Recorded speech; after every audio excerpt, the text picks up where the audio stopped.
सदा सर्वदा योग तुझा घडावा, तुझे कारणी देह माझा पडावा.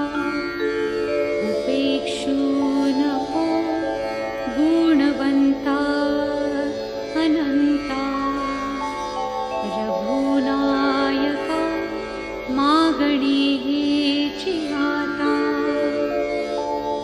समर्था पुढे का